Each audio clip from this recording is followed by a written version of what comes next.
Pemirsa, banjir bandang yang melanda kawasan Kabupaten Bener Meriah diduga karena penebangan liar dan adanya pembukaan lahan perkebunan oleh warga.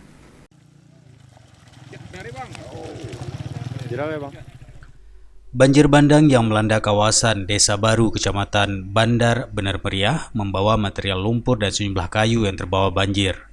Syahrin, warga setempat menduga banjir bandang terjadi akibat longsor yang terjadi di atas pegunungan kawasan tersebut disebabkan adanya aktivitas penebangan liar atau pembukaan lahan. Hal ini terlihat dari material kayu yang dibawa banjir bandang. Yang diakibatkan karena longsor di hulu air, Bang, ya? di perbukitan. Saat kejadian abang berada di mana, Pak? Di tempat Gunungan. Apa yang ditimbulkan akibat ini, Pak? penebangan liar lah. Demam liar, Bang?